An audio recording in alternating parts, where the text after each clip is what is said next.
एक बेलपत्री,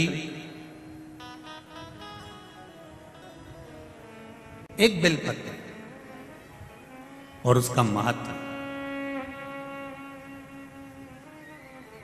एक बेलपत्री के मध्य डंडी का महत्व, एक बेलपत्री की पीछे की डंडी का महत्व, एक बेलपत्री में डूंठ जो लगा रहता है उसका महत्व, एक बेलपत्री के मध्य पत्ती का महत्व, एक बेलपत्री का राइट और लेफ्ट का महत्व, ये सब हम नहीं जानते थे। पर धीरे धीरे शिव महापुराण की कथा जब सुनना प्रारंभ करी तो हमको बेलपत्री का महत्व मालूम पड़ा कि बेलपत्री में है क्या जिससे शिव प्रसन्न हो जाते हैं।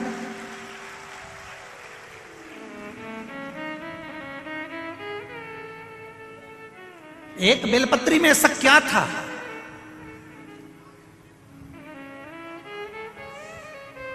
कि माता पार्वती जी ने अपनी पुत्री अशोक सुंदरी से कहा, ए अशोक सुंदरी जाओ, आज शिवरात्रि का दिन है, मुझे शंकर भगवान की आराधना करना है, जाओ जरा बेलपत्री लेकर आओ।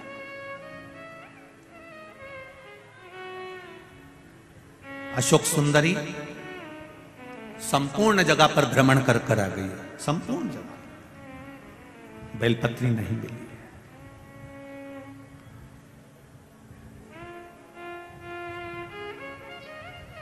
बेलपत्र नहीं मिली। आखिरी में जिस वन में अशोक सुंदरी का जन्म हुआ था, नंदन वन में, तो वह अशोक सुंदरी वहां पहुंची। अशोक सुंदरी को बेलपत्र प्राप्त नहीं।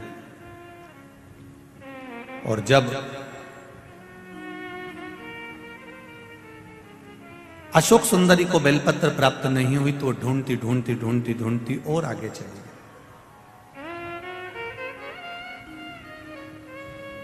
नहीं मिली। अंत में अशोक सुंदरी को लगा कि मेरी माता ने आज मुझे पत्र लिखकर भेजा है कि मेरी पूजन में बेलपत्र नहीं है, तो अशोक सुंदरी ने अपने 100 बच्चों को भेज दिया कि जाओ जरा बेलपत्र पता लगा कर। बच्चे जब अशोक सुंदरी के पुत्र पुत्री जाने लगे तो उन्होंने, पिताजी ने पूछ लिया, अशोक सुंदरी के पति ने, राजा नहुष ने, भगवान शंकर के दामाद हैं राजा नहुष, अशोक सुंदरी के पति हैं राजा नहुष। राजा नहुष ने पूछ लिया अपने बच्चों से, बेटियां कहां जा रही हो तुम? मेरे पुत्र कहां जा रहे हैं? आज मेरी 100 बेटियां 100 बच्चे क्या ढूंढने जा रहे हैं? तुम क्या ढूंढ रहे हो? सब जगह पर ढूंढने में लगे। इतने में बच्चों ने कहा राजा नहुष से, पिताजी हम नाना जी की पूजन के लिए जो बेलपत्र चाहिए तो नानी जी ने बेलपत्र बुलवाई है, उस बेलपत्र को ढूंढने के लिए जा रहे हैं।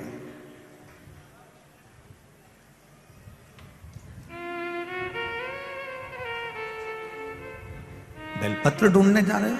हाँ ठीक है, जाइए। अशोक सुंदरी माता के बच्चे जब बेलपत्र ढूंढने के लिए गए तो उनको बेलपत्र, ये तो पार्वती जी का कोई एक अपने बच्चों को ज्ञान होगा, अपने बच्चों को प्रेरणा होगी, और पार्वती जी की वो प्रेरणा हमको लेना है।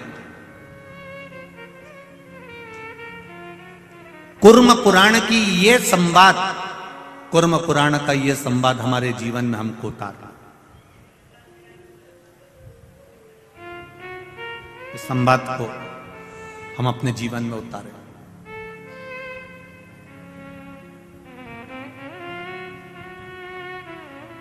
पद्म पुराण में और कुर्म पुराण में अशोक सुंदरी माता का बहुत विस्तार से वर्णन किया गया। कभी मौका लगे तो पद्म पुराण में अशोक सुंदरी का संवाद पूरा पढ़िएगा, और कुर्म पुराण को निकालिएगा तो उसमें भी इसको पढ़िएगा।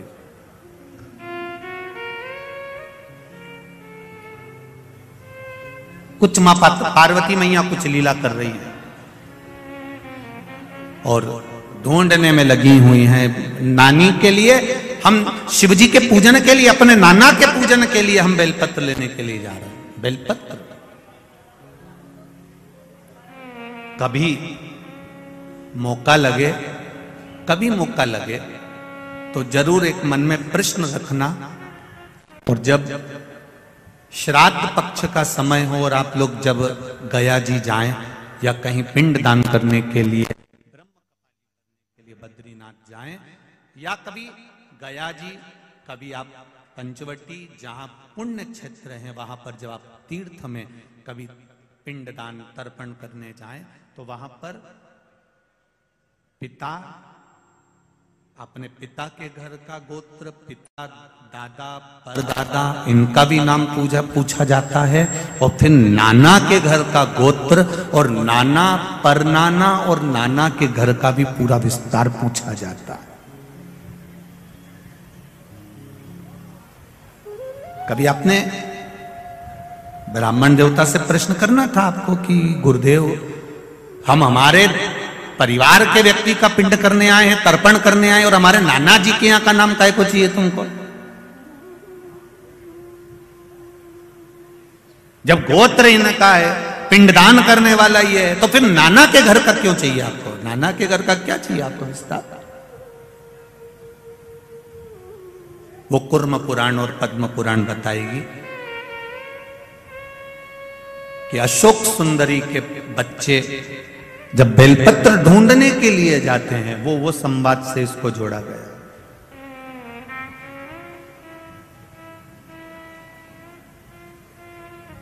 राजा नहुष ने अपनी धर्म पत्नी अशोक सुंदरी से एक प्रश्न किया, क्यों? गणेश जी के पुत्र शुभ लाभ, लाभक्षेम जो भी, और उनके पुत्र अमोद प्रमोद, फिर उनके पुत्र, जब कार्तिकेय जी की 2 धर्म पत्नियां, फिर उनके वंशावली, जब इतना सब कुछ वहां पर है, तो फिर माता पार्वती जी ने अपने बच्चों को या अशोक सुंदरी तुझको क्यों भेजा है कि ये बेलपत्री लेकर आना है, ये बेलपत्री ढूंढ कर लाना है, तो तुझे क्यों बोला गया?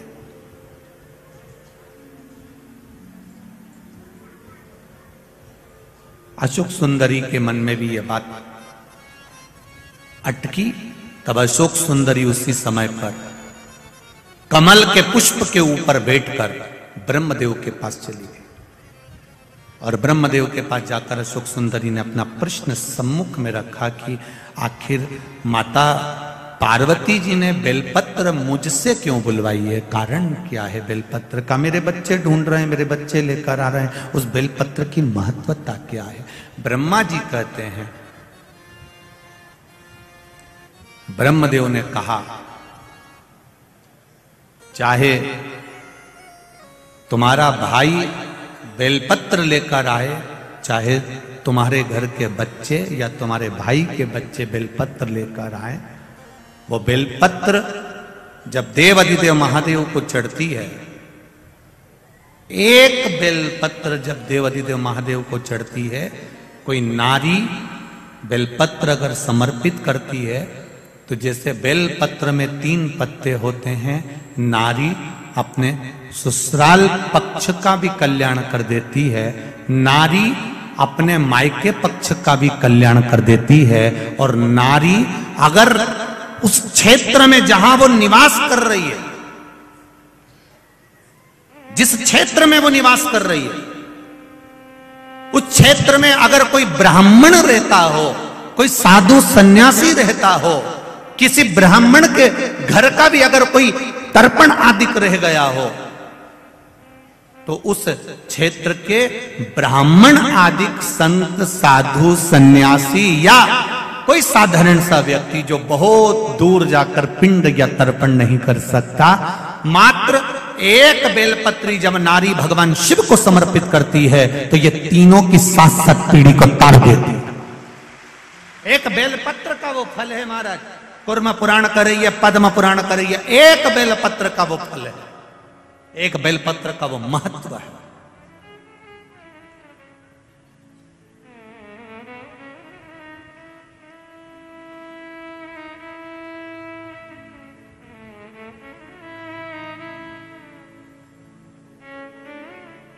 उस बेलपत्र की महत्वता को समझो, इसको व्यर्थ मत जाने दो। आप शिव मंदिर में जाते हो, शंकर जी के मंदिर में रोड पर आप, कई माताएं यहां पर भी आती हैं, बेलपत्री मांगती हैं। कोई बेलपत्री आपके पांव के सामने पड़ी होती है, पर आपको झुककर उठाने में शर्म आ जाती है।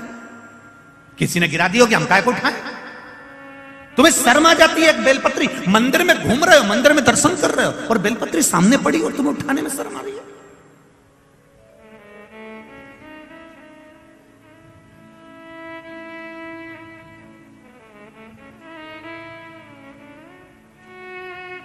एक बहुत ध्यान लगाकर सुनना, जरा बहुत अच्छे से श्रवण करना, बहुत भावों से श्रवण करना। किसी पवित्र नदी में स्नान करने गए, नर्मदा जी नहाने गए, गंगा जी नहाने गए और क्षिप्रा जी नहाने गए, तुम्हें कौन से महाराज ने बताया कि वहां अपने कपड़े चप्पल घाट पे छोड़ के आ जाओ? वो महाराज कहीं मिल जाए तो एक बार मुझे भी मिला देना। करवत निवेदन, किसी पवित्र नदी को गंदा करने के लिए कौन महाराज प्रेरणा दे सकता है कि गंगा के घाट पर तुम्हारे कपड़े छोड़ छोड़ के जाओ अमावस्या के दिन? ग्रहण में नहाने जाओ तो अपने कपड़े छोड़ कर जाओ। दूसरा नहाने जा रहा है, तुम्हारे कपड़े उलांग कर जा रहा है, तुम्हें शर्म तो आना चाहिए कि उसको कितना पाप लगेगा। किसी पवित्र नदी को गंदा करने का हक किसी को नहीं है, किसी को नहीं है साहब। हमारा शास्त्र कभी नहीं कहता कि पवित्र नदी को गंदा करिए। वो माँ है हमारी, नर्मदा माँ है हमारी, क्षिप्रा माँ है हमारी, गंगा माँ है हमारी, उसको कैसे अशुद्ध कर दे? थोड़ा सा विष यमुना जी में जाता है कालिया नाग का, और मेरे भगवान कृष्ण कूद कर यमुना को शुद्ध कर देते हैं। मेरे ठाकुर खुद कूद जाते हैं यमुना को शुद्ध करने के लिए।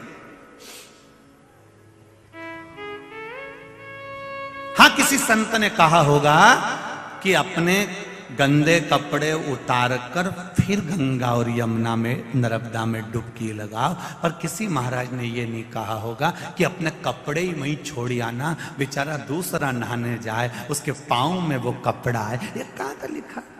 कौन ने कहा? कितनी गड़बड़ी हो जाती है कभी कभी, तुमको मालूम नहीं है। ये नर्मदा जी का ये घाट, खल घाट, एक बार हम जा रहे थे महाराष्ट्र कथा करने के लिए, बीच में वहाँ पर गांव के लोगों ने कह दिया, नहीं गुरुजी तुम यहाँ से निकलो तो यहाँ दाल बाटी खा के जाना, ने दाल बाफला खा के जाना। हमने कहा ठीक है बनाओ, पर नर्मदा जी के घाट पे बनाना। अब उनने नर्मदा के घाट पे बनाया। अब इनने बाफला बना के रखा और एक बाफला वहीं पर आगे घाट पे पड़ा हुआ था, तो हमको लगा कि वहां से बाफला लुढ़क के यहाँ आ गया। हमने वो बाफला ले जाके वापिस उसको भगोने में जिसमें उगल रहा था उसमें डाल दिया, बाफला तैयार। जब खाने बैठे सब, वो बाफला जो था वो हमारा आकाश है उसकी थाली में आ गया, वही वाला बाफला जो हम पटके थे। अब उसकी थाली में आया, उसने जो को खोला तो उसमें बाल ही बाल। अब हमको क्या मालूम था कि ये किसी का जमाल उतरा होगा।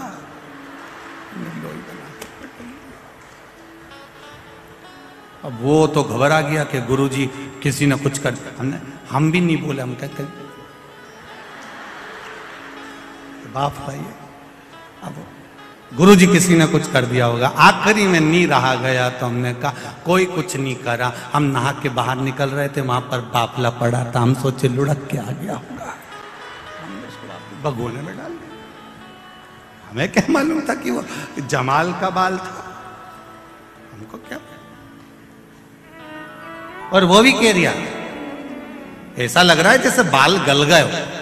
अब उसको क्या मालूम कि छोटे से बच्चे के थे। ध्यान, ब्रह्मता ना रखे, अपनी पवित्र नदियों को शुद्ध रखिए। जब नदियां, पर्वत और ये पर्यावरण जब शुद्ध रहेगा तो किसी को ऑक्सीजन की मशीन की जरूरत नहीं पड़ेगी। ये शुद्ध रहेगा तब आनंद अपने आप बढ़ता चलेगा। कौन कहे तुमको कि तुम ये इसको फेंक दीजिए? नारी जब एक बेलपत्र चढ़ाती है शिव जी को तो वो ना जाने कितनी पीढ़ियों को तार देती है।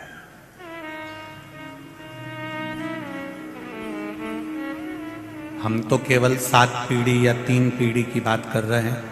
उज्जैन के ऋण मुक्तेश्वर मंदिर पर दीवाल पर लिखा हुआ है कि शिव महापुराण की कथा वर्णन करती है। शिव महापुराण की कथा श्रवण करने वाला, शंकर भगवान को भजने वाला, शिव को एक बेलपत्र चढ़ाने वाला, उज्जैन के ऋण मुक्तेश्वर मंदिर की दीवार पर लिखा हुआ है कि शंकर की कथा अगर कोई सुन लेता है तो उसकी 7 पीढ़ी नहीं 71 पीढ़ी तर जाती है। यह उज्जैन कह रहा है।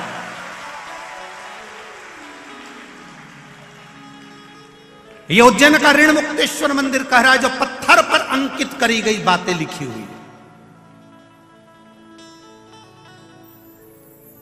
कितना दिया उसने। आप केवल राजा नहुष ने अपनी धर्मपत्नी से कहा तो अशोक सुंदरी ने ब्रह्मा जी से पूछा कि ये बेलपत्री मेरी माता ने बुलाई, उसका फल तुम अगर लाकर दे भी दिए हो, बेलपत्री जितने हाथ से स्पर्श होकर जाती है, जितने के हाथ उसमें लगे होते हैं, उसकी पीढ़ी दर पीढ़ी तरती चली जाती है। यह बेलपत्री का नियम है।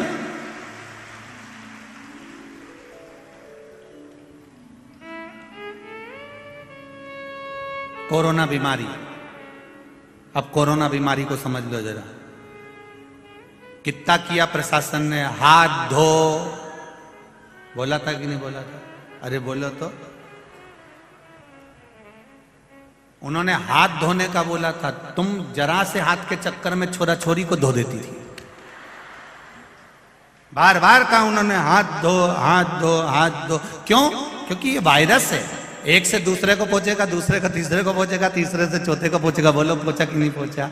और ऐसा पूछता पूछता पूछता पूछता सबको बीमार कर दिया। जब एक वायरस छोटा सा टच करने से लोगों को बीमार कर सकता है, तो एक बेलपत्री टच करने से लोगों का उद्धार भी तो कर सकता है। एक वायरस थोड़ा सा टच करा, एक से दूसरे को, दूसरे को तीसरे से, तीसरे से चौथे को पहुंच गया। तो एक बेलपत्री भी तो स्पर्श, मात्र स्पर्श से, मात्र स्पर्श।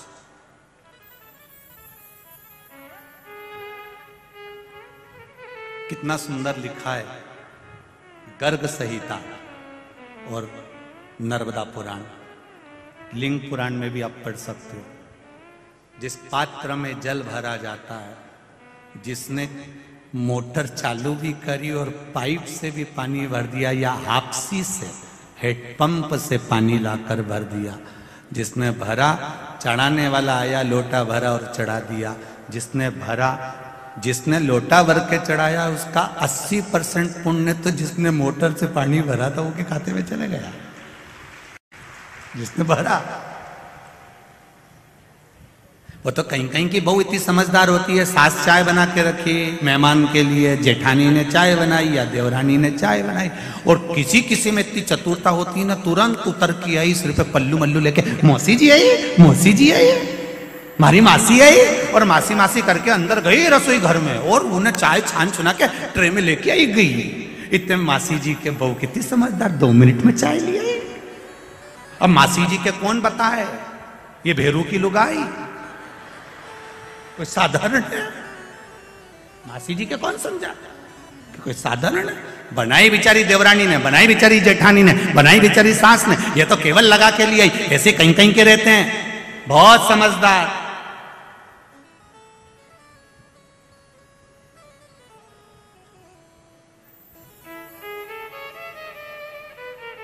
अभी हम जहां ठहरे हैं वर्मा जी के, उनके पास में शंकर जी का मंदिर है। अभी कल वहीं पे कोई बात का विवाद चल रहा था, तो हमने पूछ लिया विवाद किस बात का है? अरे गुरुजी पूछो ही मती, तो हुआ क्या ये तो बता। वो एक माता ने अपना आसन लगाया था पूजन करने के लिए, वो बेचारी उधर पार्वती जी के पास तक गई, इतनी देर में उस आसन पे दूसरी आके बैठ गई और उससे कहा कि तू उठ जा, के नहीं उठ जा। क्योंकि मैंने बिछाया, तो क्या बिछाया होगा, मुझे तो बिछाया मिला, मैं तो समझी महादेव ने मेरे लिए बिछाया। उठे ही और वो हिले ही। अब तुम बताओ गुरुजी कहीं करे, अब करे तो आसन जिसका है वो निपट लेगा, जिसका आसन हो जाए। एक बेलपत्री का स्पर्श मात्र, जितने हमारे सनातन धर्म में, हमारे सनातन हिंदू धर्म में एक बात बहुत पहले से चली आ रही है, मेरी बुजुर्ग माताएं जानती होगी कि इनके घर में अगर बेलपत्री ज्यादा आ जाती थी सावन के महीने में तो ये पड़ोसन को दे देती थी। बोलो रिजीजियों सही है कि गलत है? अगर ज्यादा आ गई तो वो पड़ोसन को दे देती थी। कोई वस्तु ज्यादा है उसको उठाकर दे दिया, ले वो फूल हरतालिका तीज के दिन ले या ले जा, उसको दिया वो चढ़ा लेगी, उसमें क्या दिक्कत, चढ़े यहाँ चढ़े वहां चढ़े एक ही बात। ज्यादा है पहुंचा।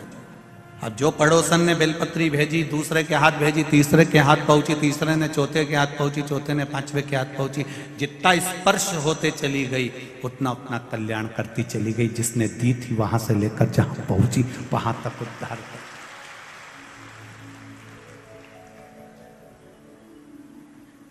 अशोक सुंदरी नीचे आई, अपने पति राजा नहुष को अपनी दिल की बात बताई कि मैंने ब्रह्मदेव से ऐसा ऐसा सुना है, और ब्रह्मा जी ने जो कहा मैंने विश्वास मानकर किया।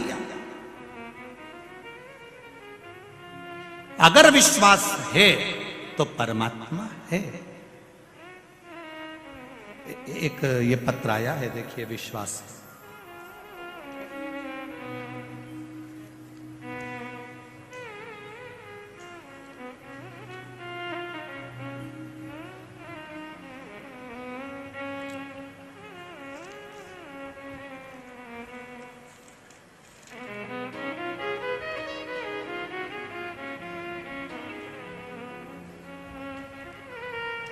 विशाल बराके गुजरात सूरत से आए हैं कथा सुनने के लिए।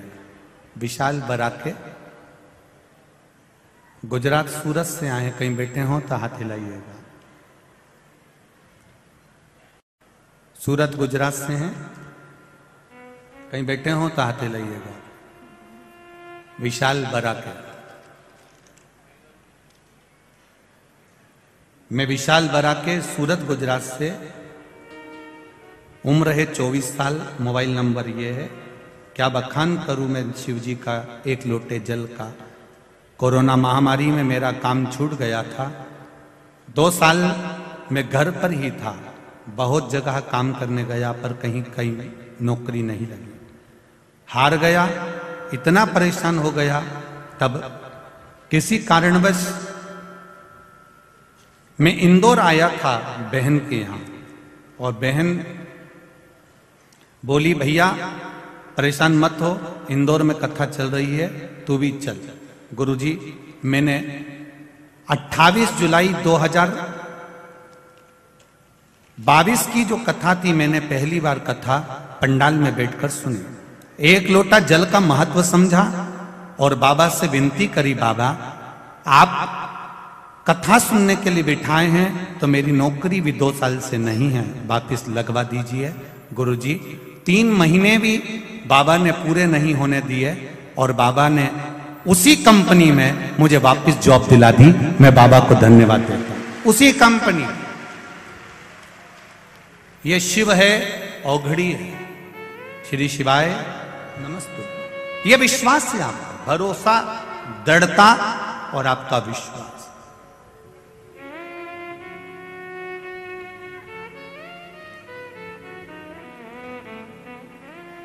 तेरी कृपा बिना ना हिले एक भी अणु, लेते हैं श्वास तेरी कृपा से तनु तनु।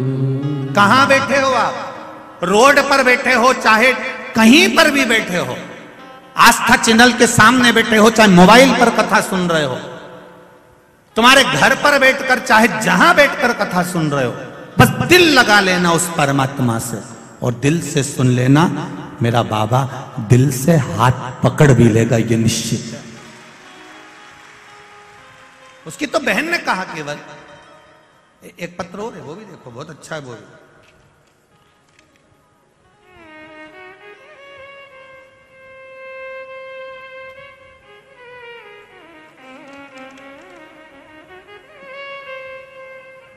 मेरा नाम सरला नामदेव है, मेरी बहू का नाम वर्षा है। मैं अशोक नगर इंदौर में रहती हूँ। कहीं बैठी हूँ तो हाथ हिलाइएगा। आप ही हैं? दोनों हाथ हिला दो एक बार। श्री शिवाय नमस्तुभ्यम। दोनों हाथ ऐसे हिला दीजिए। श्री शिवाय नमस्तुभ्यम। इंदौर में रहती हूँ। रुद्राक्ष के जल और 1 लोटा जल का क्या महत्व है, इसका वर्णन मैं नहीं कर सकती गुरुजी। मेरी बहू प्रेग्नेंट थी, डॉक्टर ने सोनोग्राफी का कहा, मैंने सोनोग्राफी करवाई। यह बात 16/5/2022 की है। डॉक्टर ने कहा बच्चे का होठ नहीं है। जैसे ही मैंने सुना वैसे ही मैंने भोलेनाथ से विनती करी, पशुपतिनाथ का व्रत प्रारंभ करा। गुरुजी मेरे 3 व्रत पूरे हुए और व्रत में ही किसी कारण से 2 व्रत नहीं कर पाई। पता नहीं बाबा को क्या मंजूर था। फिर मैं 19/8/2022 को मेरी बहू के पेट में दर्द होने लगा। मैं उसे हॉस्पिटल लेकर गई। मैं भगवान शिव का जाप करती हुई गई, बहू को रुद्राक्ष का पानी पिलाती रही।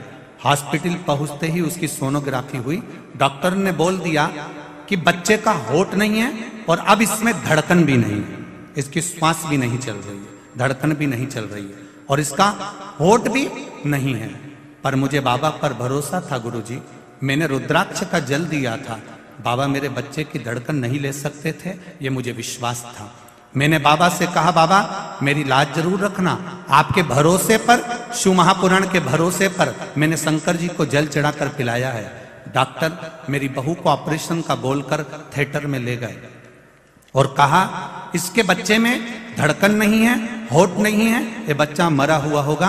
बाबा ने उसको ऑपरेशन कक्ष में लेकर गए। 9:15 रात को मेरी यहां पर बहू को बेटा हुआ और बाबा की कृपा से उसकी धड़कन भी थी और होठ भी थे। ये शिव है।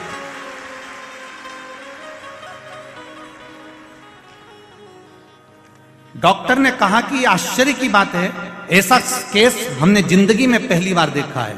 डॉक्टर भी आश्चर्य में पड़ गए, ये केस हमने जीवन में पहली बार देखा है। सोनोग्राफी गलत नहीं कर सकती, सोनोग्राफी में तो सब सही आया होगा, ये पलट हुआ कैसे है? तब मेरे मुख से निकल गया ये सब मेरे भोले बाबा डमरू वाले का कमाल, ये शिव है। ओ घड़ी बैठिए बहन, श्री शिवाय नमस्ते बहन, बैठिए। उसकी कृपा बिना कुछ नहीं हो सकता।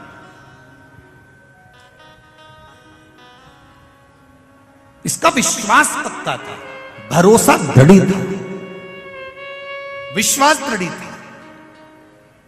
और भरोसा यदि पक्का है तो माता सावित्री भी सत्यवान को यम से छुड़ा ला सकती है। आपका विश्वास पक्का है तो मेरा महादेव आपके साथ है, हर पल हर घड़ी है, हर क्षण है।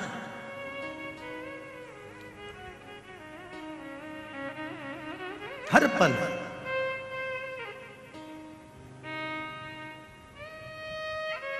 और ये हमारा विश्वास कहता है। इतने पत्र आपके आते हैं, सब पत्र यहीं रहते हैं।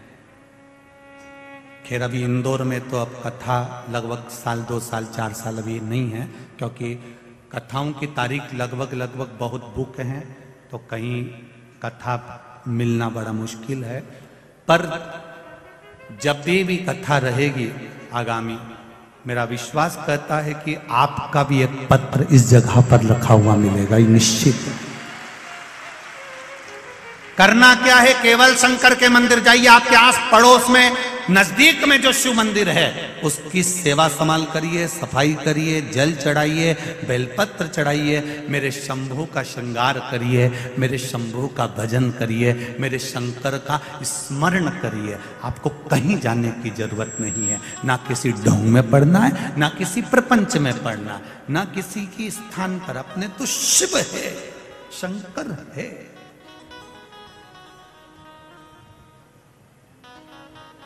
मैंने तेरे ही भरोसे, ओ बाबा तेरे ही भरोसे, हवा बिच उड़ती जावांगी, बाबा डोर हत्तो छड़ी ना में कटी जावांगी, भोले में तेरी पतंग, शंभो में तेरी पतंग, हवा बिच उड़ती जावांगी, बाबा डोर हत्तो छड़ी ना में कटी जावांगी। अब लगो भगवान के भजन।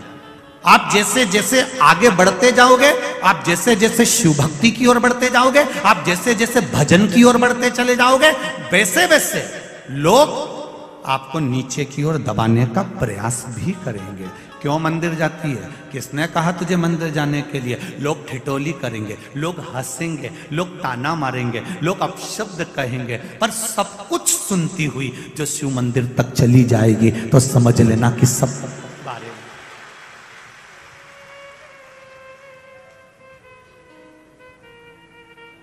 पतंग और पद जब बढ़ता है तो काटने वालों की संख्या भी बढ़ जाती है, निश्चित है।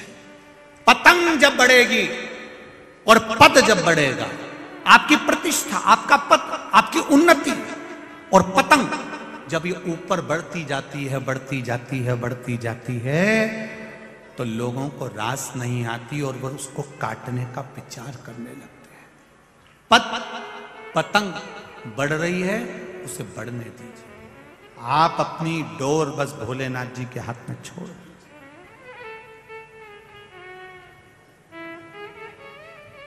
बाबा के हाथ में छोड़।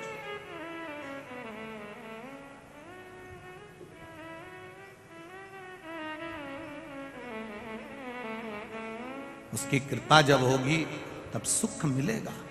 बेलपत्र ढूंढने के लिए सुख सुंदरी गई, बेलपत्र ढूंढने के लिए सुख सुंदरी की 100 बेटियां गईं, बेलपत्र ढूंढने के लिए सुख सुंदरी के पुत्र गए, बेलपत्र ढूंढने के लिए दामाद भी गया, पर शिव भक्ति, पार्वती जी को कुछ लीला करना थी, बेलपत्र नहीं मिली, नहीं मिली बेलपत्र।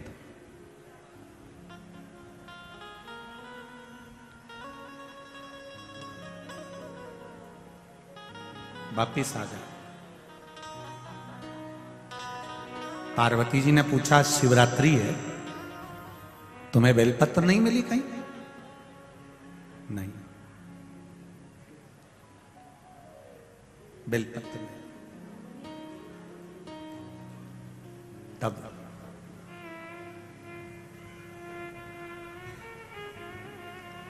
गौ माता की पूंछ को घुमाती घुमाती घुमाती घुमाती, गौ माता की पूंछ को घुमाती घुमाती माता संतोषी वहां पहुंची।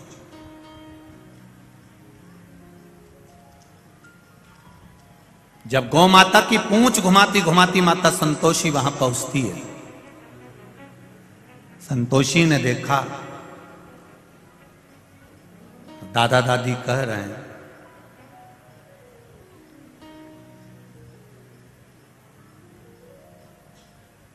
ये दादा दादी, दादी जी कह रही हैं, पार्वती मैया कह रही हैं कि बेलपत्र नहीं लाई अशोक सुंदरी से। बुआ से जब ऐसी बात कही जा रही है तो संतोषी माता ने, संतोषी ने गाय की पूंछ को छोड़ा, हाथ का स्पर्श सुंदर भाव से करते हुए हाथ खासा करा, और संतोषी मैया अंदर गई और शिव जी के पास में, दादाजी के पास में जटा में जो बेलपत्र लगी थी वो बेलपत्र उठाकर संतोषी लेकर आई, पार्वती जी के हाथ में दिया, दादी जी चढ़ा दीजिए। दादी जी ने बेलपत्र लेकर पूछा, संतोषी ये बेलपत्र तेरे पास कहां से आई? ये बेलपत्र तेरे पास आई कहां से? संतोषी ने कहा, दादाजी के मस्तक पर चढ़ी थी, ये बेलपत्र मैंने आपको ला कर दी है। चढ़ी हुई बेलपत्र तू मुझे ला कर दी? संतोषी ने कहा, दादी मां, एक बार मैंने दादाजी के मुख से सुना था शिव पर चढ़ने के बाद कोई भी चीज निर्मल नहीं होती है, खराब नहीं होती है।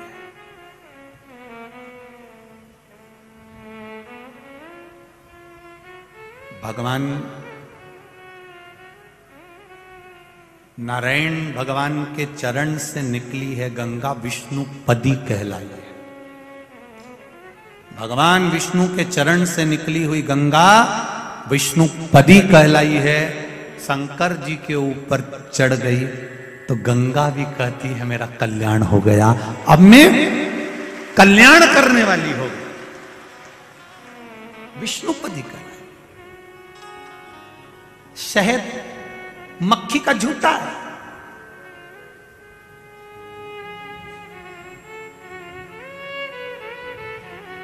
वो भी भगवान पर चढ़कर औषधि बन जाता है।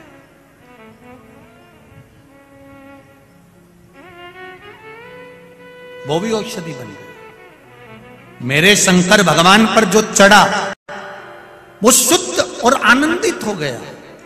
भगवान शिव की कथा कर रही है, भगवान शंकर का संवाद। माता संतोषी ने एक बेलपत्र शिव जी पे से उठाकर अपनी दादी जी को दे दी है।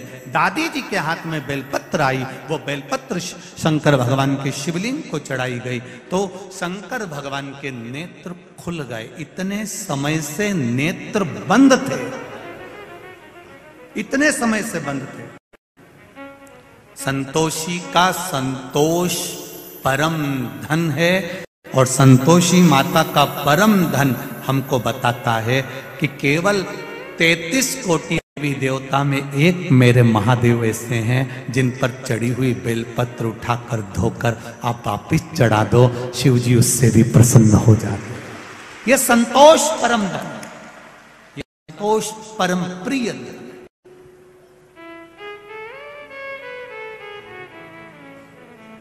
और संतोष परम प्रिय धन का आनंद भी यही है।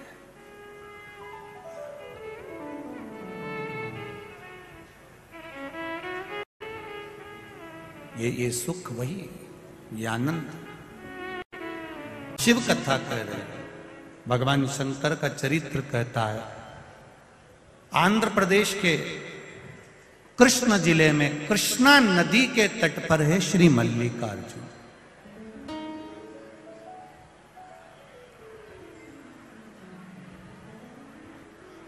मल्लिकार्जुन, मल्लिका का भाव जो कहा गया है वो माता पार्वती हैं और अर्जुन का जो भाव कहा गया है वो मेरे देव अधिदेव महादेव। अब एक बात बड़े ध्यान से सुनिएगा जरा मल्लिकार्जुन की। मल्लिका, जैसे कल आपको कथा में कहा था कि जब भी सोमनाथ जाएं तो चंद्र कुंड का दर्शन अवश्य कर कर। 12 ज्योतिर्लिंग में एक एक चीज ऐसी है जिसको हमें छोड़ना नहीं। कभी भी जाए, 12 ज्योतिर्लिंग में एक जगह ऐसी होती है जिसका हम लोग दर्शन नहीं कर पाते और जल्दी जल्दी हमने बस मंदिर में दर्शन करा भगवान का और वहां से बढ़ लेते हैं। जो मूल तत्व है, जो हजारों हजारों वर्ष से निरंतर अडिग बना हुआ, जैसे सोमनाथ जी का शिवलिंग कितनी बार आक्रमण करा गया, कितनी बार 17 बार आक्रमण कर कर तोड़ दिया गया, फिर वापिस शिवलिंग वहां पर विराजमान किया गया। परंतु शिवलिंग बार बार गया आया, पर वो जो चंद्र कुंड था, वो चंद्र कुंड आज भी जो पहले से था वो नहीं हट पाया, वो वहीं पर है, वहीं नहीं। उसी तरह 12 ज्योतिर्लिंग में एक एक स्थान एक ऐसा आता है जहां पर वो हजारों वर्ष से एक जैसा टिका हुआ, अड़िग एक जैसा। एक बार भगवान शिव जी से माता पार्वती जी ने गणेश और कार्तिकेय का संवाद सुन लिया। कार्तिकेय और गणेश जी दोनों बैठे हुए थे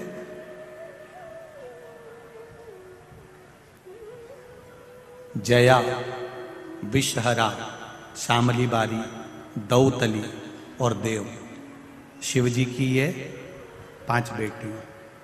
एक बार सब लोग उनका नाम लेंगे। जया, विषहरा, शामली बारी, दौतली और देव, ये शिव जी की 5 बेटियां।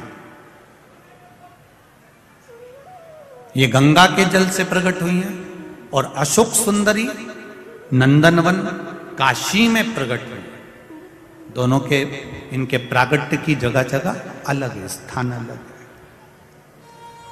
जैसे अशोक सुंदरी का स्थान जहां से पानी निकलता है, बीच में जो मोटी लाइन होती है, वो अशोक सुंदरी का स्थान होता है।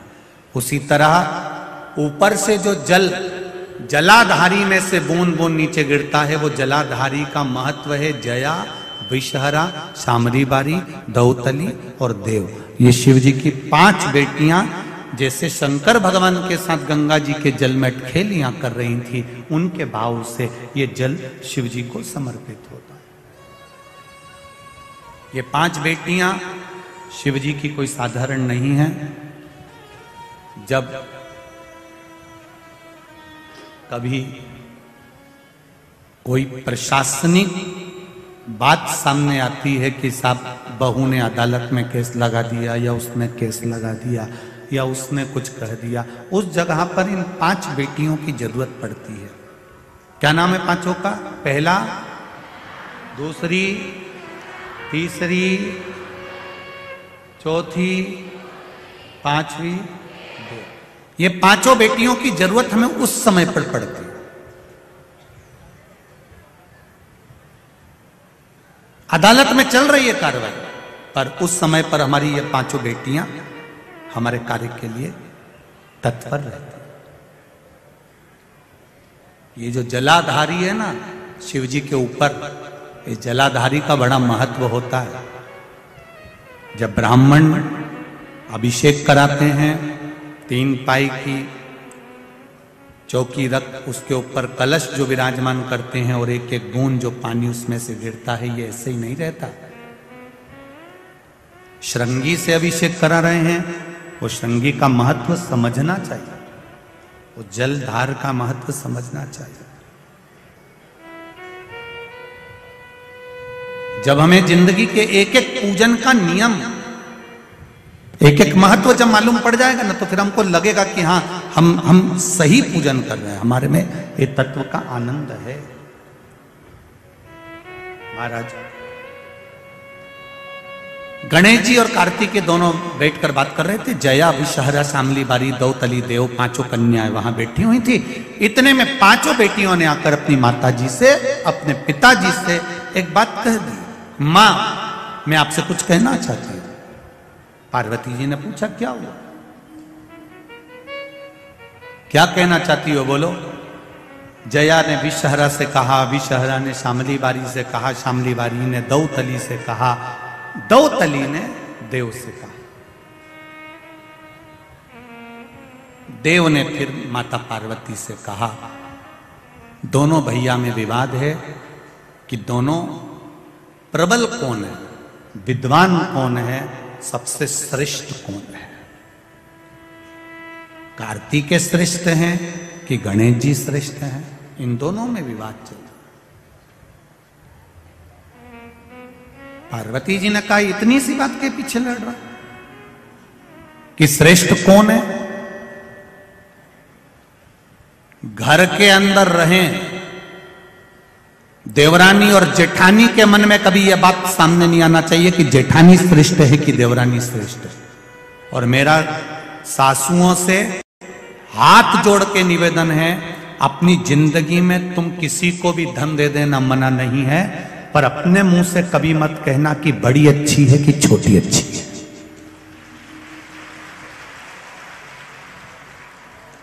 कभी अपने मुख से मत कहना कि मेरी बड़ी बहू बहुत बढ़िया है, छोटी में अकल नहीं है, छोटी अच्छी है, बड़ी में अकल नहीं है। यह बात कभी मत कहो।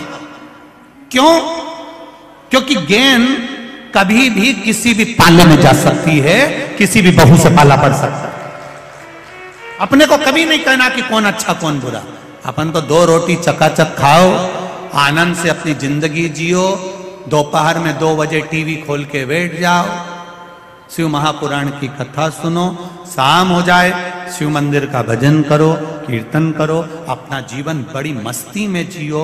जितना भगवान ने ये जीवन दिया है इसको ऐसे गंवाना नहीं है, बड़ी आनंदता से जीना है। नहीं पढ़ना अपने को ज्यादा चक्कर में, हमारी बड़ी बहू अच्छी, मेरी छोटी बहू अच्छी, ये भेद जब तुम्हारे भीतर आ जाएगा तो बहुओं के हृदय में भी ये भेद आ जाएगा, और बहुओं के भीतर अगर ये भेद आया तो वो जीवन नरक कर देगा। अपने को नहीं करना, अपने को कभी बुराई नहीं करना साहब की ये बुरा है, इसने ऐसा कर दिया, उसने वैसा कर दिया, उसने ये कर दिया, उसने वो कर दिया, नहीं बोलना अपने को। बोल के क्यों अपन अपना मुख खराब करो? बुरा करने वाला को दिखता है लोगों को कि क्या बुरा हुआ है और क्या अच्छा हुआ, अपने को नहीं बोलना। अपने को तो एक बात कहना है, सर्वे भवन्तु सुखिनः, सब अच्छा हो रहा है, मेरा भोलेनाथ करा रहा है, भोलेनाथ संभाल रहा है, मेरी बहुएं भी अच्छी हैं, बेटे भी अच्छे हैं, किसी में भेद नहीं है। हम अगर भेद देखेंगे तो भेद अपनी दृष्टि में है, भेद अपनी दृष्टि में। अगर हम भेद देखेंगे तो भेद हमारी दृष्टि में मिलेगा, और आप उस भेद को ना देखें। महाराज शिव महापुराण की कथा कर रही है, भगवान शंकर का पावन चरित्र कर रहा है, शिव तत्व कराए। पार्वती मैया ने दोनों के पास जाकर कहा, कार्तिकेय गणेश दोनों मेरे पास में आओ, दोनों को बिठाया। क्या बात है? गणेश जी कहते हैं मैं बड़ा, कार्तिकेय कहते हैं मैं बड़ा। पार्वती जी ने शिव जी से किलवा दिया, जो पृथ्वी की पहले परिक्रमा कर कर आएगा वो प्रथम पूछा जाएगा। सदानंद कार्तिकेय मोर पर बैठकर चले गए और गणेश जी महाराज चूहे पर बैठ गए, और माता पार्वती और शंकर जी को एक जगह बिठा दिया। उनकी परिक्रमा गणेश जी महाराज ने, उन्होंने परिक्रमा कर दी। अब गणेश जी ने ये परिक्रमा कर दी और सदानंद कार्तिक के परिक्रमा करने के लिए गए। अब लोगों ने, तुम लोगों ने बहुत अच्छे से ताली भी बजा दी कि साहब गणेश जी ने माता पिता की परिक्रमा करी, और ये गणेश जी ने परिक्रमा करी तो उनके लिए तुमने ताली बजाई। बजाई ना? बोलो तो सही। हाँ ठीक है, मना नहीं है। थोड़ा माइक बंद करवा दो, थोड़ी सी देर, आधा घंटा बाद चालू करवा।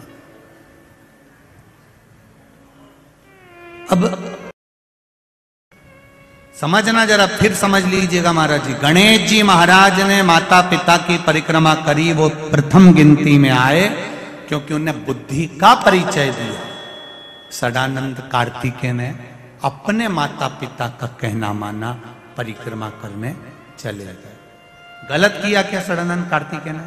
जरा जम के बोलो। नहीं। फिर वही वाली बात आ गई, एक बहू ने पूरी चाय बना के रखी है और दूसरी आई और वो ट्रे रख के चली गई, और तुमने ताली बजा दी। अब देखो जरा, समझ, शिव पुराण का एक एक शब्द समझ में आना चाहिए आपको जिंदगी में, तो समझो कि शिव पुराण का आनंद मिला। उन्होंने बुद्धि का परिचय दिया और उन्होंने अपने पिता के शब्द का परिचय दिया। गलत नहीं किया। शंकर भगवान खुश हो गए, प्रसन्न। उन्होंने कह दिया प्रथम गिनती में गणेश जी पूछे जाएंगे, प्रथम गिनती में गणेश जी पूछे जाएंगे। एक क्षण की देरी नहीं करी उन्होंने, उसी समय पर शंकर भगवान ने डमरू खड़काया, प्रजापति विश्वरूप जी को बुलाया, मेरे गणेश का विवाह होना चाहिए। पार्वती जी ने रोका, शिव जी थोड़ा सा रुकिए। शंकर भगवान अति उत्साह में रहे, छोटे बेटे के प्रति प्रेम अधिक रहा, उन्होंने देरी नहीं करी। मां जगत जननी की बात नहीं सुनी। प्रजापति विश्वरूप जी की कन्या को बुलाकर गणेश जी का विवाह कर दिया। विवाह हो गया। आनंद कार्तिकेय पृथ्वी की परिक्रमा करने गए हुए हैं, गणेश जी का विवाह हो गया। रिद्धि बुद्धि रिद्धि सिद्धि घर में आ गई। रिद्धि सिद्धि के भी घर में एक एक बेटे ने जन्म ले लिया। शुभ लाभ पैदा हो गए, जन्म ले लिया, दादाजी बन गए, ये अति खुश हैं। पर इस खुशी में पार्वती जी को कोई खुशी नहीं है। बहुत ध्यान देना शिव महापुराण के संवाद पर।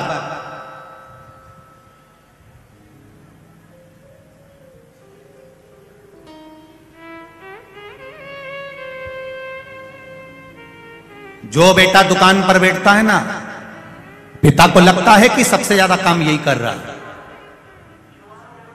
जो बेटा दुकान पर बैठा है, पिता को लग रहा है कि ये सबसे ज्यादा काम कर रहा है, सबसे ज्यादा काम यही कर रहा है,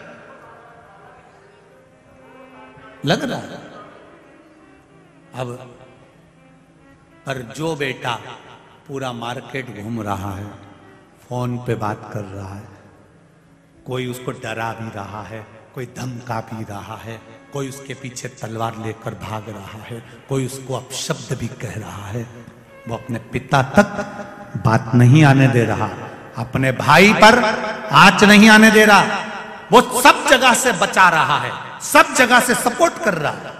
पिता को लगता है वो कोई काम ही नहीं करता, पर उसका काम इसके काम से 4 गुना ज्यादा अधिक है।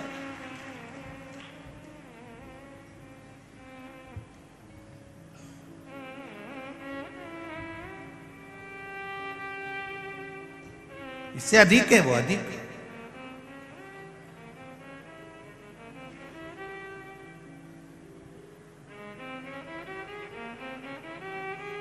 कई लोग कहते हैं महाराज जी राजनीति बड़ी सरल होती है, हम कहते हैं कर कर देखिए।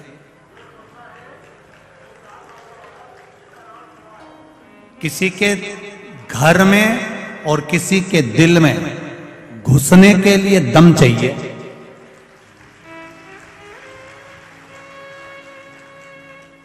मैं संजय भैया को धन्यवाद दूंगा, साधुवाद दूंगा कि आप हृदय में बैठे हो लोगों के, इसलिए उसका भाव यहां दिखता है। दिल चाहिए, सहजता कोई नहीं। फोन पर कह दिया तो एक माता पार्वती जी ने कहा आपने कैसे निर्णय ले लिया, आपने बेटे की शादी भी करा दी, आपने सब कुछ कर दिया, आप आगे बढ़कर काम कर दिया, और आए षडानंद कार्तिकेय उससे पहले ये सब कुछ हो चुका था। पार्वती मैया खुश नहीं थी, माता पार्वती की आंख में आंसू भरा हुआ था। केवल एक माँ संसार में ऐसी होती है जो अपने बच्चों को कभी भेद रखकर दूध नहीं पिलाती है कि मैंने बड़े को ज्यादा पिलाऊंगी, छोटे को कम पिलाऊंगी। माँ कभी भेद नहीं रखती कि मैं बड़े को ज्यादा दूध पिलाऊंगी, छोटे को नहीं पिलाऊंगी, छोटे को पिलाऊंगी तो बड़े को नहीं पिलाऊंगी। बराबर का एजुकेशन माँ देती है, बराबर के कपड़े पहनाती है, बराबर का श्रृंगार करती है, बराबर का आनंद कराती है।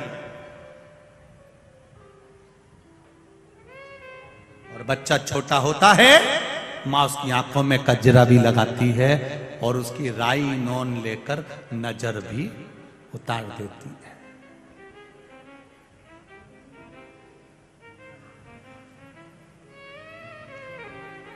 उस माँ की करुणा देखिए, उस माँ की वात्सल्यता देखिए। माँ ने बचपन में बच्चे की नजर उतारी तो माँ ने नजर उतारी, और वही बच्चा बड़ा हो गया और उसकी शादी हो गई।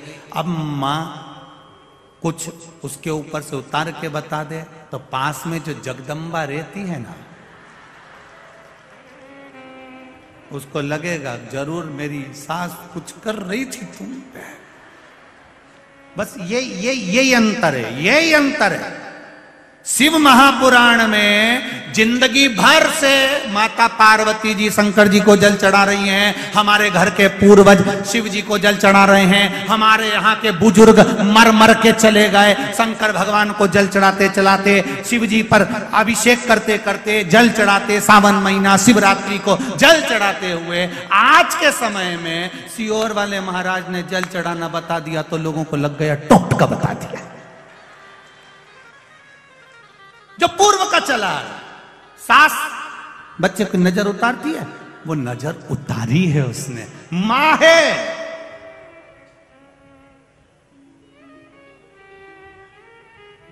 और वही नजर आज बहू आने के बाद अगर सास उतार दे तो उसकी निगाह में लग जाएगा इसने कुछ गलत करा होगा। गलत देखने वाले को गलत दिखता है। काला चश्मा लगाओगे तो कालिए ही नजर आओगे, पीला चश्मा लगाओगे तो पीले दिखोगे, नीला लगाओगे तो नीले दिखोगे। संत को संत नजर आता है, भगवंत को भगवंत नजर आता है, साधु को साधु नजर आता है, धर्मात्मा को धर्मात्मा नजर आता है, प्रपंची को प्रपंची और ढोंगी को ढोंगी नजर आता है, कामी को कामी नजर आता है, कपटी को कपटी नजर आता है। जिसका दिल जैसा होगा सामने वाला व्यक्ति वैसा नजर आएगा। आपकी दृष्टि पर असर, आप कैसे हो, आपकी सोच क्या है। कबाड़े की दुकान में कबाड़ा ही मिलेगा, कभी सोना चांदी नहीं मिल सकता। मत लिखा ही है, भंगार लिया, लोहा लिया, रद्दी लिया, कागज लिया, कूड़ा लिया, करकट लिया। ऐसे ना जाने कितने घूम रहे हैं जिनके दिमाग में दिन भर कूड़ा लिया, करकट। अब इनको इतनी अक्ल नहीं है कि हमारा इंदौर की रोज सुबह सुबह गाड़ियां तुम्हारे मोहल्ले में आती है, रोज गाना बजाती है, कचरे वाला आया। रोज कचरे वाली गाड़ी सुबह से आ रही है, एक ही बात कह रही है, गीला कचरा इसमें डालो, सूखा कचरा इसमें डालो। बोलो बोलो रे, बोले जी जी बोलो तो रही, सही है। 2 डब्बे रखे उनने, गीला कचरा इसमें डालो, सूखा कचरा इसमें डालो, गीला कचरा इसमें डालो, सूखा कचरा इसमें डालो। रोज कचरे की गाड़ी आ रही, सुबह सुबह से आकर कहती है कचरा कचरा की गाड़ी में डालो। वो हमको ज्ञान देती है कि देखो तुम्हारे दिमाग में और मन में ये 2 डब्बे हैं, इसमें कचरा मत रखना रे, उस कचरे की गाड़ी में पटक देना, अहंकार को दूर छोड़ देना, काम लोभ आसक्ति वासना तृष्णा दूर पटक दो। अपने इस डस्टबिन, और किसी किसी ने तो अपने कान को भी कचरे का डब्बा बना रखा है। कोई भी निंदा करता है डाले जाए, तो कान के ऊपर लिख दो ना डस्टबिन और नीचे लिख दो यूज मी। कोई निंदा करे सुनने बैठ गए, किसी ने कुछ बोला सुनने बैठ गए। कान थोड़ी ना कचरे का डब्बा बना, नहीं सुनना। ना तो शिव की निंदा सुनना है और ना शिव की निंदा करना है। भगवान विष्णु जी ने शिव की निंदा सुनी थी तो घोड़े का मुंह लग गया था, नारद जी ने शिव जी की निंदा करी थी तो बंदर का मुंह लग गया था। हमें नहीं सुनना। निंदा करने वाले को एक बात लिखकर भेज दिया करो, तेरा क्या होगा रे कालिया, कर ले। आग लगे बस्ती में,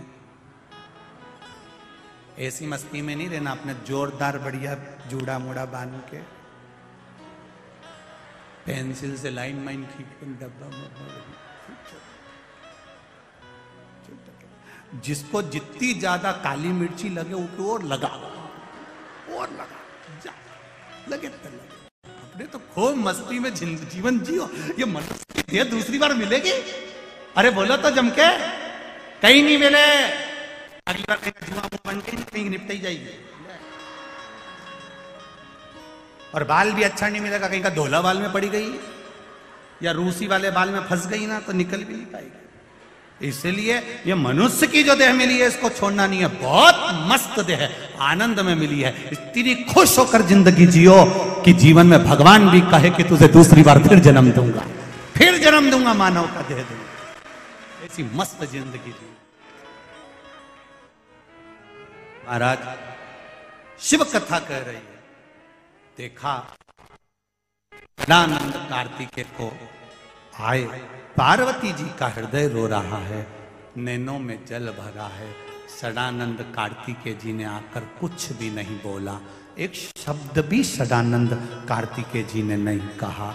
आए, माता पिता को प्रणाम करा, श्री सेलम पर्वत पर चले गए, तप में लीन हो गए। माँ रो रही है।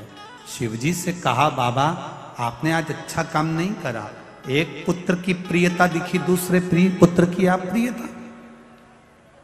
आज मैं आपसे कुछ मांगना चाहती हूं, वर देना पड़ेगा आपको, आप मुझे वर दीजिए भोलेनाथ। शिवजी ने कहा, पार्वती तुम्हें क्या वर चाहिए बताओ, क्या वर दिया जाए, बोलो पार्वती। पार्वती जी कहती हैं, मुझे वर दो भोलेनाथ। गणेश जी ने तुम्हारी परिक्रमा करी और तुमने उसको उठाया, सब कुछ दे दिया, उठाया सब कुछ दे दिया। मेरा निवेदन स्वीकार करो। गणेश जी ने परिक्रमा करी, आपने उठाया, सब कुछ दे दिया। आज ये पार्वती आपसे वर मांगती है, आज के बाद आपकी कभी परिक्रमा नहीं हो, कभी परिक्रमा नहीं। आज ये पार्वती आपसे वर मांग रही है, आपकी कभी परिक्रमा नहीं होना चाहिए। शिव जी ने कहा, पार्वती क्यों? शंकर भगवान ने पूछा तो पार्वती जी कहती, आप भोले हैं और भोला के वश सब कुछ लुटा बैठते हैं। आपने दूसरे पुत्र कार्तिकेय का नहीं सोचा, इसलिए मैं चाहती हूं कि यह परिक्रमा अब नहीं हो। सारे देवी देवताओं की परिक्रमा होती है, पर गणेश जी ने जो परिक्रमा करी उसके बाद में शंकर भगवान की परिक्रमा नहीं होती। शिव जी की परिक्रमा आदि होकर वापिस आ जाती है। यहां तक हमारा शिव महापुराण की कथा कहती है कि भगवान शंकर के मंदिर में जब आरती हो, आरती के बाद में आप लोग जब परिक्रमा करते हैं, वो परिक्रमा भी आदि कर कर शिव मंदिर की परिक्रमा के अंतर्गत आधा भाग आना चाहिए। शिव रसपति महाराज षडानंद कार्तिकेय पहुंच गए श्रीशैलम, वहां बैठ गए, तप में लीन हो गए। देवऋषि नारद जी से कहा, आप जाओ जरा पता कर कर आओ, मेरा पुत्र गया हुआ, मेरा बेटा गया। भगवान शंकर के कहने पर देवऋषि नारद ने जाकर श्रीशैलम पर कार्तिकेय जी को समझाया, पर वो आने को तैयार नहीं, वो नहीं आता, आना ही नहीं चाहता, मैं नहीं आऊंगा, नहीं पहुंचे। एक पत्थर का घाव और एक वाणी का घाव। पत्थर का घाव एक बार भरा जाता है, पर वाणी का घाव जिंदगी भर नहीं भराता, चाहे कितना भी अपन उसे भरने का प्रयास, बहुत कठिन है। इसलिए वाणी ऐसी बोलिए जो मन का आपा खोए, पर आज के जमाने में वाणी ऐसी बोलिए जो जम के झगड़ा, और उससे मत बोलिए जो तुमसे तगड़ा। वाणी प्रेम की बोली, मिठास की बोली, अच्छा बोली। आप जितना अच्छा बोल सकते हो आपकी जिंदगी में, वो आपके उन्नति की सीढ़ी पर आगे चढ़ाने का काम करेगी। आपकी केवल वाणी, आपके केवल शब्द।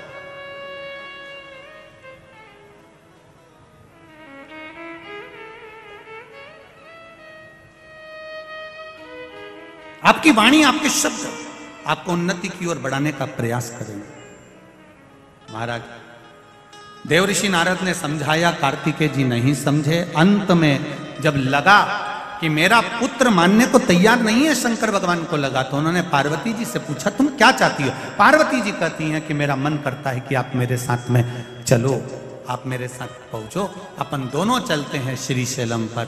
श्रीशैलम पर कार्तिकेय जी के पास में जब क्रोंच पर्वत पर श्रीशैलम पर भगवान देवाधिदेव महादेव माता पार्वती जी के साथ में पहुंचते हैं, तब भगवान षडानंद कार्तिकेय वहां से एक वृक्ष के पीछे छुप जाते हैं, दिखते ही। आज भी जिस वृक्ष के पीछे षडानंद कार्तिकेय जी छुपे थे, उस समय हजारों वर्ष पहले वो वृक्ष, जैसे आपको कहा कि सोमनाथ जी में एक चंद्र कुंड है, उसी तरह मल्लिकार्जुन भगवान के मंदिर के ठीक सामने एक पीपल का वृक्ष है। उसके साथ में दो वृक्ष लगे, एक छोकर का, एक पीपल का, दोनों भेले में मिले हुए। वहां ओटला बना हुआ, जिस वृक्ष के पीछे भगवान श्री कार्तिकेय जी छुपे थे। जैसे सोमनाथ जी में चंद्र कुंड की महत्वता है, उसी तरह मल्लिकार्जुन में उस वृक्ष की मूलता है, जो वृक्ष हजारों वर्ष से वहां पर टिका हुआ।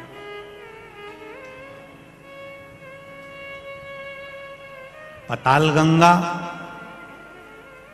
का दर्शन हमको केवल एक ही जगह पर होता है, आंध्र प्रदेश के मल्लिकार्जुन से 36 किलोमीटर की दूरी पर पाताल गंगा का दर्शन हो जाता है।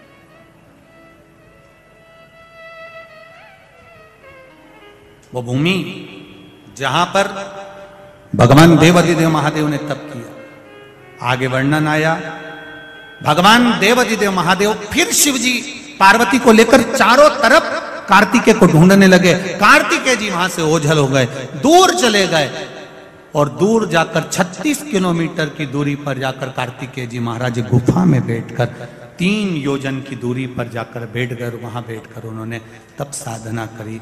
शंकर पार्वती यहां पर विराजमान होते हैं, विराजित तो हो गए, पर शिव जी पार्वती के साथ में ओझल रहे। ओझल रहे कब तक? जब चंद्रगुप्त नामक किसी राजा की कन्या ने एक बार, जब उस कन्या पर कई दोष लगे, उस दोष को मिटाने के लिए वो कन्या श्री शैलम के पहाड़ पर भ्रमण करती रही। चंद्रगुप्त राजा की वो कन्या जब श्री शैलम पर भ्रमण करती थी, अकेली रहती, झोपड़ी बनाकर शिव अर्चना में डूबी रहती थी, भगवान की भक्ति में डूबी रहती थी। उसने एक सुंदर श्यामा गाय को पाल लिया। वो श्यामा गाय की सेवा में लग गई और श्यामा गाय की सेवा में जब वो लगी, श्यामा गाय को उसने जब पाला और उसकी सेवा में जब वो तल्लीन रही, श्यामा गाय की सेवा में जब वो लग जाती है, श्यामा गाय उस श्री शैलम के वन में चली जाती है और वन में गई तो आज वो कन्या चंद्रगुप्त की वो बेटी वो पीछे पीछे गई। उसने क्या देखा कि एक पुरुष गाय का दूध निकाल रहा है और एक नारी पात्र लगाकर बैठी हुई।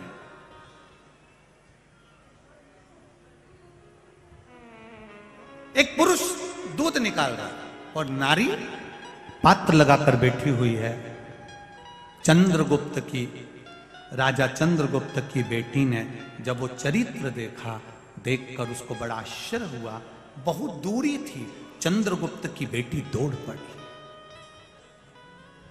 दौड़ी बेटी।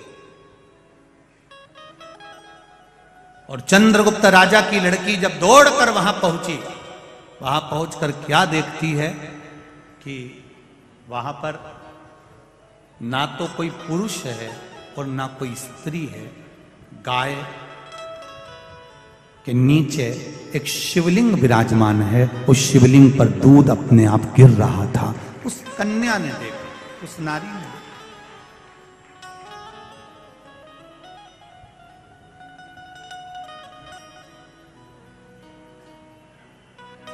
देखा, आश्चर्य हुआ। अभी तो मैंने दूर से देखा था तो एक पुरुष था, एक स्त्री थी, और पुरुष दूध निकाल रहा था और नारी पात्र लेकर बैठी हुई थी। अभी तो मैंने देखा, अब वो पुरुष और स्त्री कहां चले गए? वो पुरुष और स्त्री कहां गायब हो गए? उसको ढूंढने का प्रयास किया, नहीं मिली तो समझ गई कि ये शंकर ही थे जो रूप रखकर बैठे थे। चंद्रगुप्त राजा के पास में सूचना करी बेटी ने, अब मेरा मन वहां नहीं लगता, मैं यही निवास करूंगी। उस शिवलिंग की पूजन में वो लग गई और वहीं पर एक दिन भगवान शंकर ने पार्वती को बैठकर चंद्रगुप्त की उस बेटी के सामने दर्शन दिया और कहा, ये मेरी पार्वती मल्लिका बनकर विराजमान होगी और मैं अर्जुन बनकर बैठूंगा। इस स्थान का नाम मल्लिका अर्जुन कहलाए। ये स्थान मल्लिकार्जुन के नाम से प्रसिद्ध रहेगा और मल्लिकार्जुन के रूप में भगवान देवादिदेव